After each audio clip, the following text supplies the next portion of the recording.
Vamos lá para o nosso quadro aqui semanal de Respondendo os Inscritos, sempre coletando perguntas de vocês no Instagram, aqui na aba de comunidade, também nos vídeos, então vários comentários interessantes para discutirmos aqui, balde de pipoca do Cinemark, Panini e outras coisas interessantes. Então bora lá. Bruno Nanes, já pegou o balde do Cinemark? Pois é, meus amigos, caso você não esteja sabendo aí, nós temos então a chegada do famoso balde de pipoca que é o bate-sinal, tal qual sendo nos Estados Unidos lá, pela rede AMC.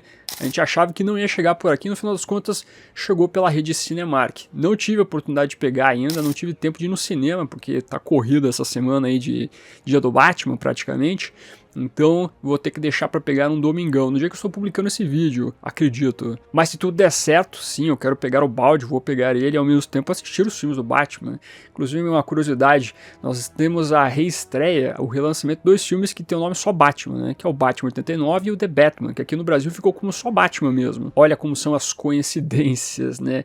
Em relação ao balde, ele não é barato, né? Ele é um pouquinho caro. Se você pega no combo lá, ele vai ser por R$180 mais ou menos, que daí vem a pipoca, refrigerante, os caceta 4. Se você quiser pegar ele separado, porque sim, você pode pegar separado, você não precisa comprar a pipoca também. E isso vale para tudo, meus amigos. Toda vez que sair esses brindes, esses brinquedinhos e coisas nesse sentido, na loja, você sempre pode comprar separado. A empresa não pode vender só no combo, porque é a tal da venda casada que não é permitida e etc. Só que o valor não fica tão barato assim, vai ser por R$150 o negócio todo. Então realmente é praticamente um colecionável isso, né? Não é um simples balde. E a gente meio que sabia que chegaria meio caro aqui. Fazendo a conversão lá dos Estados Unidos para cá, ia sair um valor meio grandinho. No final das contas eu achei que ficou um pouco barato se você simplesmente importasse dos Estados Unidos. Mas ainda assim não é um valor barato. Entretanto, né, a gente foi de Batman, a gente fica tentado a pegar essas coisas aí, eu pelo menos fico. Então vou dar uma olhadinha, você conseguiu garantir o balde de pipoca? Vai pegar, não vai pegar? Acho que isso aí, ó, não é pra mim esse negócio, ou você, pô, show de bola. É uma coisa que você quer, comente aqui embaixo, quero saber também a sua opinião. Klebs, o que você acha dos atrasos da HQ Gárgula de Gotham? Então, bom não é, convenhamos, né, realmente isso dá uma estragada na experiência da história, porque você quer acompanhar todo aquele universo, toda aquela trama de uma maneira que não seja tão espaçada assim. Eu já tenho reclamado, por exemplo, de Batman 89 Echoes, que demora uns 2, 3 meses para lançar a edição seguinte, agora deu uma normalizada na edição número 4 agora. Mas isso já incomoda para você lembrar do que está acontecendo na edição passada, e se você pega a Gárgula de Gotham, tá cada vez pior, né? A edição número 1 saiu no dia do Batman do ano passado. A edição número 2 foi publicada em dezembro nos Estados Unidos, no Brasil foi publicada em 2024, no começo, e a edição número 3, que era para ser em setembro, agora a gente não sabe quando vai sair. Realmente uma coisa complicada, você vai perdendo o seu ânimo para ler o quadrinho, né? Convenhamos, isso é uma coisa que é complicada, isso dá uma estragada realmente na experiência, não tem como dizer outra coisa. Isso porque eu gostei muito da primeira edição, a segunda edição eu gostei também, o desenho do Rafael sempre é o grande chamariz, mas a gente precisava, né, que essa história acabasse logo, pra gente inclusive dar continuidade em tudo que envolve esse possível universo que o Rafael Grampá quer fazer com o Batman. Mas eu não sei se é só necessariamente o problema, talvez, do prazo com o autor, ou se também tem problemas com a própria DC, porque todos os títulos que eu vejo sair da DC hoje em dia, fora as mensais, que elas continuam ainda sendo publicadas todo mês normalmente, mas eu vejo muito título, muito relançamento, republicação de encadernado, Absolute, não sei mais o que, atrasando, né? Se você pega, por exemplo, o Omnibus DC vs Marvel, ele foi adiado constantemente, agora que vai sair na verdade, era para sair na metade do ano. Tem outros títulos também, por exemplo, DC Elseworlds, que vão atrasar. Então não sei se o problema necessariamente é só o autor, mas também tem a conjugação aqui de problemas da própria DC com impressão, com agendamento da publicação e assim por diante. Pode ser dois fatores que estão atrapalhando recentemente lá a empresa. Eu não sei, mas realmente isso dá uma minada, né, na sua empolgação com a história. Seria bom se eles conseguissem publicar a terceira edição e a quarta edição chegasse já junto o mais breve possível, para daí você pelo menos resgatar um pouco desse hype que a galera tava com o título, porque realmente você ficar mais de um ano para publicar uma minissérie em 4 partes, aí complica, né? Então realmente não é legal, né? Convenhamos, mas ainda assim é um título que eu tava gostando pra caramba, tava curtindo bastante. Causou polêmica, a galera discutiu bastante, é bom, não é bom e assim por diante.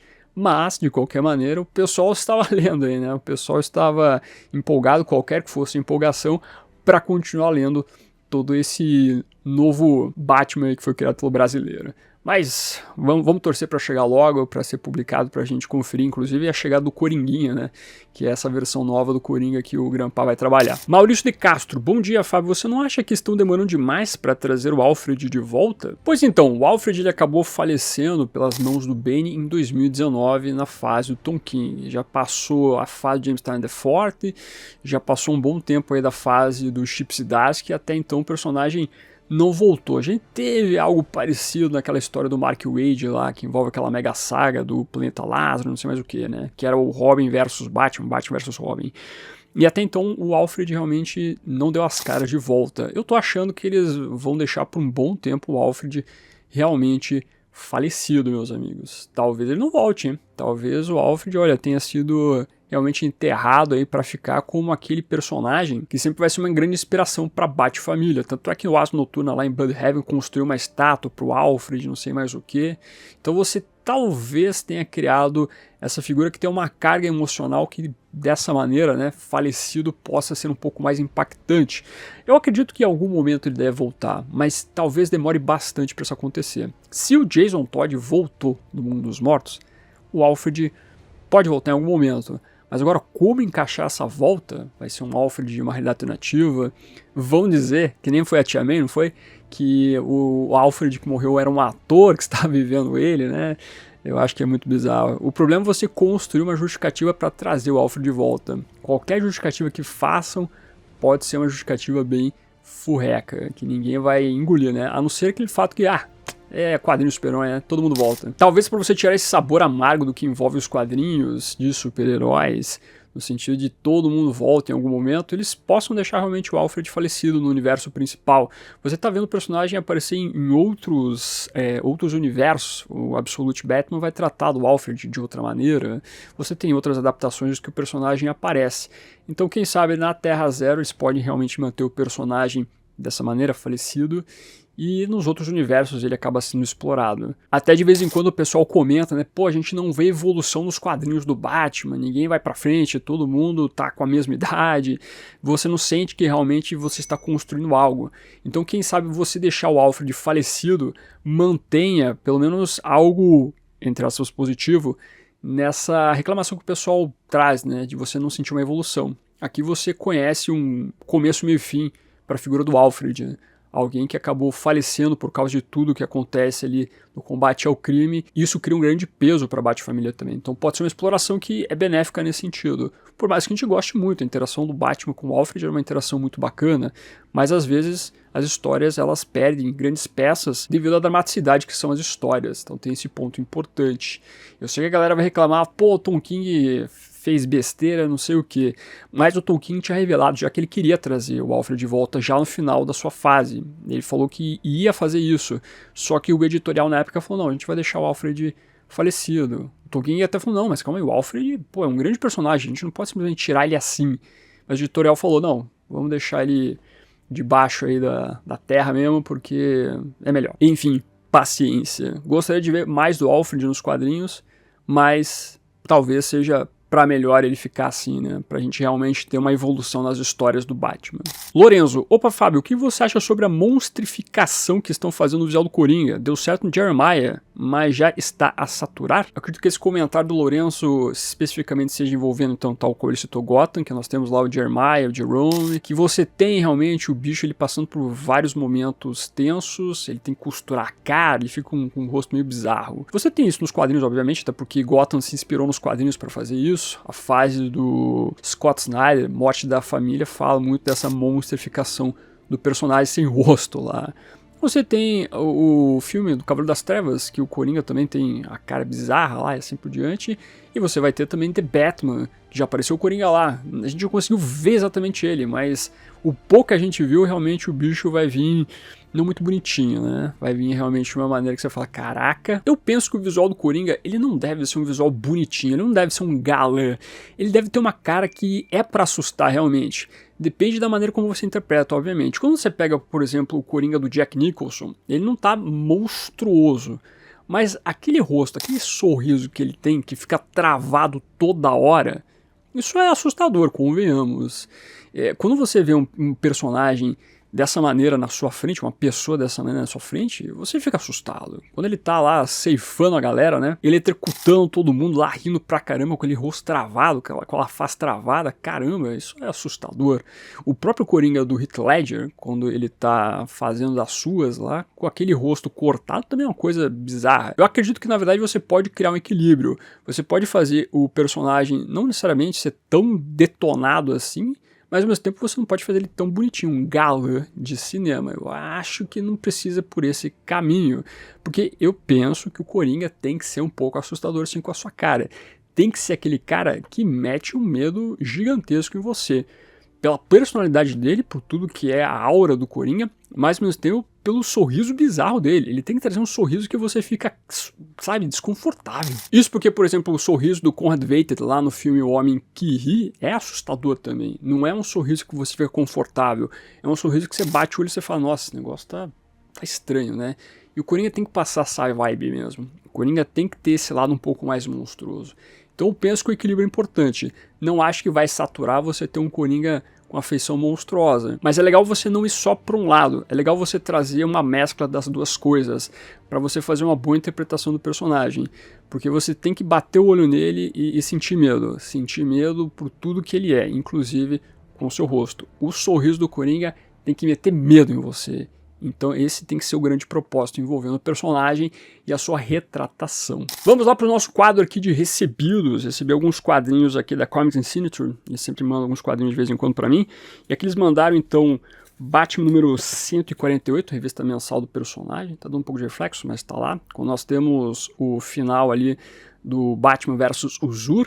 Além do mais, eles mandaram também a edição número 149 aqui, do Batman com o seu clone. Eu gostei dessa edição, meus amigos. A 148 eu achei mais ou menos. Essa aqui ficou bem legal. Não foi publicado no Brasil ainda, logo mais deve chegar. Mas essa história aqui do clone dele é bem interessante. Não é uma saga do clone, não é uma coisa que, pô, você coloca Batman versus Batman. É legal como eles trabalharam isso. Também chegou aqui algo que eu comentei no canal, que foi Batman Echoes número 4. Eu gostei dessa edição aqui, achei melhor que a terceira edição. Dá uma olhadinha lá na minha resenha. E também eles mandaram para mim esse facsímile aqui de um dos primeiros Elseworlds do Homem-Morcego, que é Batman Gotham by Gaslight. A DC lançou esse facsímile lá fora, eles mandaram para mim. Eu achei que ficou legal essa edição aqui. Eles tentam reproduzir fielmente o que foi o lançamento na época, lá no final dos anos 80, eu acho, se eu não estou enganado. Então eles mantêm tudo que envolve a edição, né? Achei bacana, ficou legalzinho. Inclusive é uma boa história, já foi relançada algumas vezes no Brasil. A Panini lançou recentemente, inclusive. Então vale a pena dar uma conferida nessa trama toda. Já tem resenha aqui no canal? Não lembro agora. Mas enfim, vale a pena a leitura. E outro recebido aqui, pago especificamente, é Batman Louco Amor, que nós temos então a origem da Arlequina da animação, né? Da série animada. Essa versão aqui, inclusive, eu achava que ia ser capa cartonada porque estava escrito no site da Panini, mas está em capa dura. É um formato que foi parecido com a publicação anterior, né? Só que esse Louco Amor é diferente do que foi lançado pela Panini no passado, porque aqui você tem só a história Louco Amor. O outro encadernado você tinha outras histórias. Eu gostei desse encadernado aqui porque ele, além de trazer a história, obviamente, que é muito boa, ganhou o Eisner na época, inclusive tem aqui a citação, ó, Louco Amor é a melhor história do Batman da década, Frank Miller, veja só. Mas aqui nós temos também os extras que mostram algumas páginas, alguns quadros que haviam sido cortados no original, uma posição que a Arlequina estava lá, o editor na época não gostou, pediu para o Bruce Timm redesenhar, então aqui eles publicam o original imaginado pelo autor. É uma edição bacana, é uma história que eu recomendo fortemente se você gosta da Arlequina. Se você não gosta da Arlequina, ainda assim é uma história que você vai curtir. Foi adaptado para animação, mas o quadrinho é bem melhor, tá? O quadrinho é bem melhor que o episódio. O episódio é bom, que foi adaptado lá para o Batman As Novas Aventuras, mas o quadrinho é melhor. Então fica a dica, é realmente uma edição que eu recomendo você dar uma olhada para conhecer mais da personagem. Aquela origem clássica, mas que é sempre muito boa de se reler. Agora eu pergunto para você o que você andou lendo aí, o que você andou curtindo, comente aqui embaixo, fazendo aquele jabazinho rápido que não pode faltar. Se você gosta do projeto Caverna do Morcego, você pode apoiar fazendo suas compras através dos links comissionados, links da Amazon, Panini Mundos Infinitos, Magazine Luiza, da Comics Signature. Aqui na descrição tem esses links. Você pode participar também dos grupos de descontos, tanto no WhatsApp quanto no Telegram. Na descrição também tem os links, então fica a dica para você participar. Se você então for fazer suas compras nessas lojas citadas ou em qualquer outra loja de internet, em qualquer tipo de produto, use os links que estão aparecendo na sua tela, que dessa maneira você me ajuda a manter esse projeto de Batman ativo. Muito obrigado e sempre destacando, você não paga nada mais usando esses links. Falando sobre publicações de histórias do universo do Batman no Brasil, acho que a Panini fez um bom trabalho nesse sentido. O que você acha que está legal, o que você acha que pode melhorar? Vamos lá então, meus amigos, essa é uma pergunta difícil, na verdade, porque você tem vários aspectos a considerar. Vou fazer uma análise meio superficial aqui, mas eu acompanho a Panini desde o momento que ela começou a publicar Marvel no Brasil, né? E eu tinha acompanhado ela anteriormente, quando ela publicava álbuns de figurinha. Eu conheci a Panini por causa disso. Mas depois, quando foi anunciado que ela publicaria Marvel no Brasil, eu fiquei, pô, a Panini?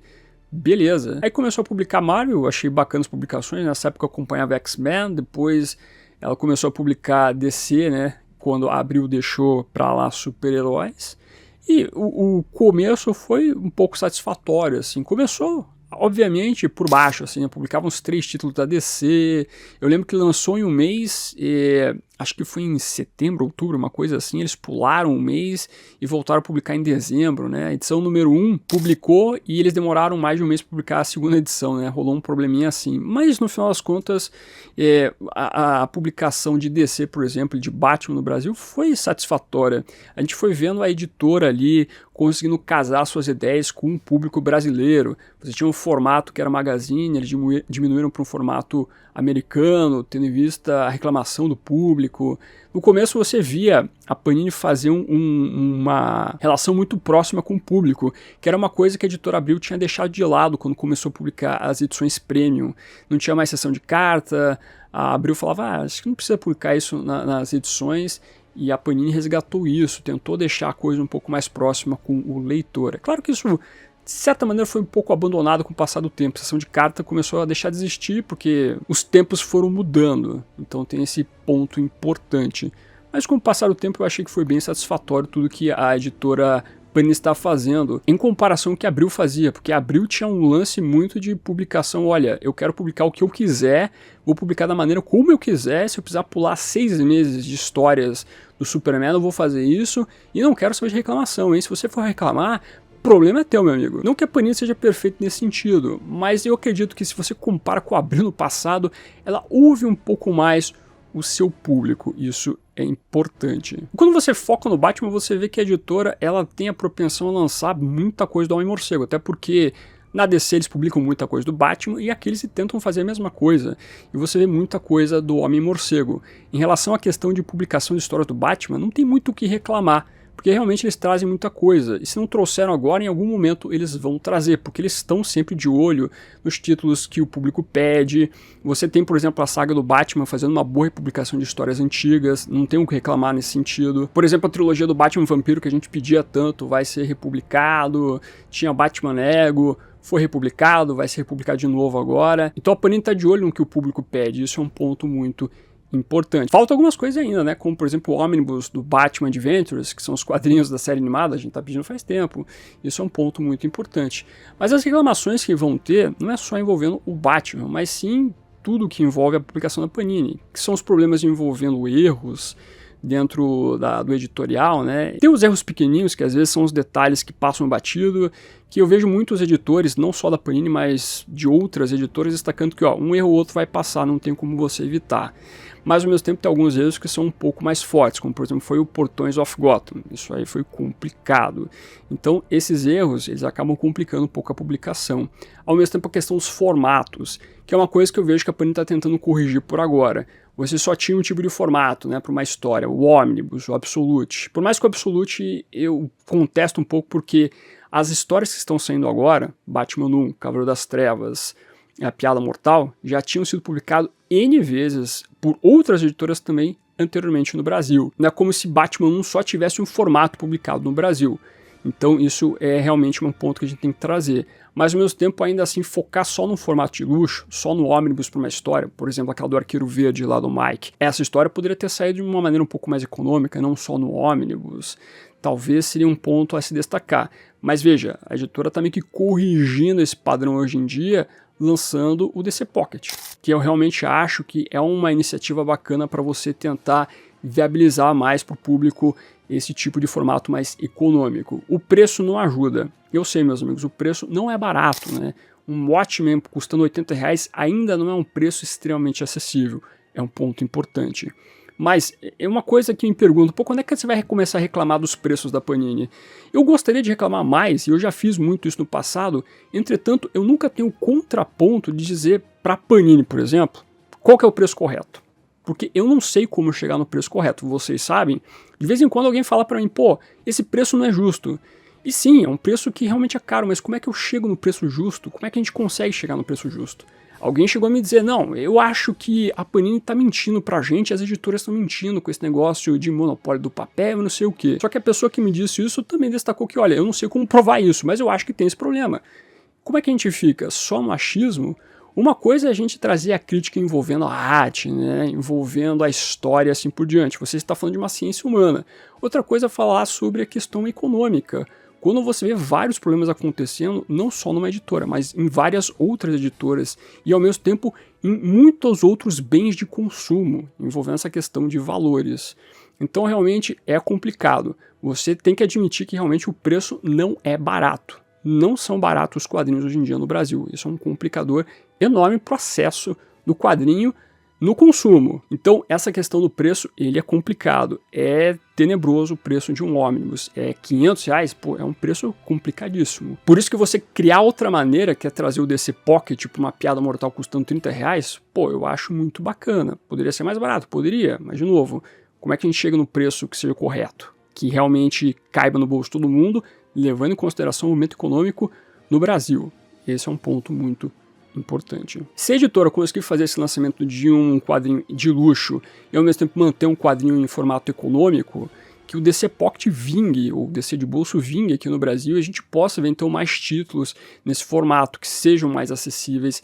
Realmente, eu acho muito importante isso. Se conseguir manter os dois formatos com publicações parecidas, um Batman 1, formato econômico, e o Absolute, pô, eu acho muito louvável. Se a editora Panini conseguir também manter por mais frequência esses títulos dentro das suas lojas, o Batman 1, por exemplo, o Cavaleiro das Trevas, Piada Mortal, sinto que não pode deixar tanto tempo assim sem republicação. Eu acho que é importante você manter. Esse talvez seja um ponto que a gente pode colocar também importante. Porque vira e mexe, essas histórias elas querem ser buscadas por um público novo. Então você precisa manter, especialmente no formato Pocket.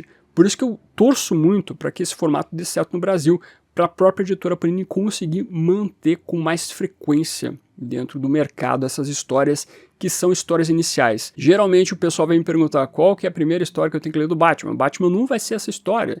E o pessoal não vai querer comprar uma versão absoluta. E eu nem recomendo comprar uma versão absoluta para quem está começando a ler o Batman. E sim uma versão um pouco mais econômica. Às vezes é melhor ir em sebos resgatar uma edição do Batman 1 do que comprar a versão absoluta. O problema é que às vezes o sebo também, a galera tá despirocando, né? Vai cobrar R$100 uma versão de Batman 1. Você fala, pô, aí a galera também tá de sacanagem, né? O mercado todo tá de sacanagem. Eu sei que tem a lei da oferta e procura, mas, pô, o pessoal dá uma estragada também na brincadeira. Então, se eventualmente eles puderem realmente deixar a versão mais barata de Piada Mortal, Batman 1, pro público novo ter acesso, vai ser show, é isso que a gente quer, na verdade. Esse é um ponto importante. E eu sinto que a editora Panini ouviu isso e está tentando fazer toda essa caminhada. Então eu espero que siga nesse aspecto. Então eu acredito que os 3 problemas maiores são a questão de você ter uma história importante dentro do catálogo sempre, o preço, que realmente é problemático, mas aí você tem N fatores para considerar, e ao mesmo tempo a questão dos erros, que realmente tem erros que são passáveis. Na verdade, assim, uma edição muito cara tem que tomar um cuidado extremo, né, para não ter nenhum errinho. Então não tem como ter desculpa para uma edição caríssima, né? Tem que tomar um cuidado absurdo também nesse sentido. Mas mesmo uma edição mais barata tem que tomar cuidado, né? Então tem que tomar cuidado com os erros. Mas no mais eu penso que a editora tem tentado seguir um caminho que ela ouve muito o público. A gente pode concordar e não concordar com algumas publicações, mas ainda assim eu vejo que a editora está de olho, ela está vendo o que a galera quer, né? Por exemplo, a gente pedia bastante coisa do Ed Brubaker, está publicando essas histórias no Brasil e assim por diante. Então, um ponto importante. Pelo menos a gente está vendo a editora ouvir o público e tentando publicar aquilo que a galera quer. Vamos continuar pedindo aí, né? Tem muito mais coisa para vir para o futuro nas solicitações. Mas é importante ouvir o leitor e, ao mesmo tempo, nós entendermos o lado da editora, né? Fazer sempre este equilíbrio mais do que tudo. No final das contas, é importante trazer a crítica e reconhecer os pontos positivos, né? Fazer esse equilíbrio também, né? Só criticar negativamente não dá e só elogiar também não dá, né? Tem que criar o equilíbrio aqui. Mas enfim, essas são as minhas considerações e eu quero saber a sua consideração também envolvendo todo esse lado aí. O que você tem de pontos positivos e negativos a acrescentar envolvendo as publicações de quadrinhos do Batman no Brasil? Traga todos os seus comentários aqui, todo dia tem vídeo no canal, por isso vou indicar 2 vídeos para você assistir. Fiz a resenha recente do primeiro episódio do Pinguim, bom episódio, veja lá as minhas considerações. E também acabei fazendo aí a minha resenha, na verdade mostrando o ônibus do Batman por Jeff Loeb Kinsey. Um ônibus bacana, tá caro, né, aquele preço salgado, mas tem histórias ali que são clássicos do Batman. Dá uma olhadinha nesses vídeos e vou agradecer também aqui os membros do canal, o pessoal que ajuda a financiar esse trabalho. Meu, muito obrigado. Não esqueça de curtir esse vídeo, isso é importante. E se inscreva no canal se você é novo ou nova, que é o melhor lugar para você ficar muito bem informado sobre o universo do Batman. E isso vai ficando por aqui.